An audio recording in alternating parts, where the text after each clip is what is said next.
Bonjour à tous et bienvenue pour ce temps de partage biblique.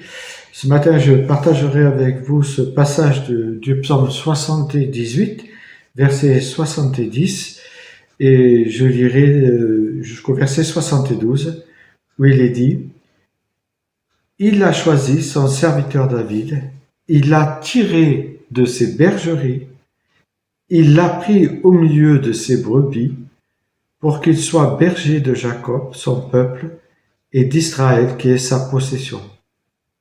David fut pour eux un berger intègre qui les guida d'une main avisée. » Un autre passage que je lirai, c'est celui du psaume 89 au verset 21 à 22, où il est question encore de David.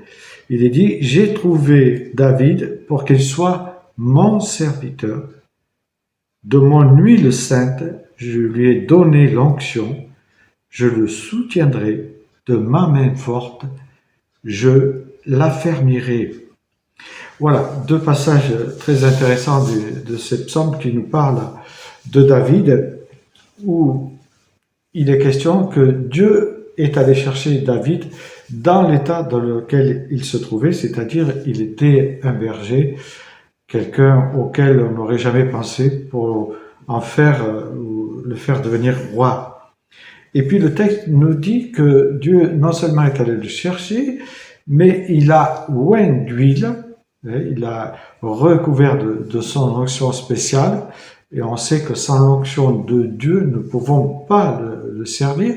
C'est pour cela que ça fait aussi référence au psaume 23, verset 5, où il est question de « Tu oins d'huile ma tête et ma coupe déborde », afin que d'autres puissent s'abreuver aux paroles que nous avons et que nous proclamons du Christ. Nous avons besoin d'être oints de la part du Seigneur. Et puis Dieu lui dit « Je serai là pour te soutenir, mais aussi pour t'affermir, et dans un but bien précis, de le rendre intègre. » Et ça, c'est formidable parce que Dieu va nous chercher où nous en sommes pour nous façonner comme ce saint potier qu'il est, afin de nous rendre intègres. Et ça nous ramène aussi à cette parabole de Matthieu 25, verset 21, où il y a ces trois sortes de serviteurs qui ont reçu un lingot d'or. Un en reçoit un en reçoit 5, un en reçoit 2. Celui qui en a reçu 5 multiplie par 2, celui aussi qui en a reçu 2 va multiplier par 2, et puis celui qui en a eu 1 va l'enterrer. Et là, il va y avoir des reproches de la part de Jésus qui utilise cette parabole pour montrer que quand il nous confie cette graine de bonne semence, que nous devons la faire fructifier, et il va traiter celui qui a reçu cette graine, en tout cas ici l'exemple c'est un lingot, qui a reçu ce lingot, et il va le traiter de vaurien, quelqu'un qui ne fait rien de bon, en fait qui n'est bon à rien, qui trouve des excuses, même des alibis, puisqu'il va dire que c'est un serviteur trop dur pour lui. Mais en fait, si on revient aussi à cette parabole, on voit qu'il y a deux sortes de serviteurs que Dieu appelle. En fait, on pourrait dire que Dieu désire que tous ceux qui le connaissent le servent avec leurs capacités et leurs dons, puisqu'il donne à chacun selon ses capacités, mais il dit aussi que nous rendrons compte à Dieu selon ce qu'il nous aura donné. Et je reviens sur ce serviteur qui dit inutile. Il dit que c'est un serviteur. En fait, le mot vient du grec akréos, qui signifie un serviteur pervertu, un serviteur qui est tombé dans l'esclavage d'autre chose. Et là, ça fait référence à Romains 3,12, où Paul nous dit que nous pouvons être esclaves de deux choses. On peut être esclave de Dieu, être au service de Dieu, ou alors se mettre au service de notre propre chair, qui va être manipulée, bien sûr, par l'adversaire. Donc, en fait, on voit qu'on est tous serviteurs de Dieu, tous appelés à le servir, Et Jésus nous a donné l'exemple du bon serviteur, puisque lui-même, il s'est humilié, pas seulement jusqu'à la croix, mais quand il était, on va dire, homme pleinement, il s'est humilié pour laver les pieds de ses disciples. En fait, il a pris l'espace qui était réservé aux esclaves de la maison, qui lavaient les pieds des invités.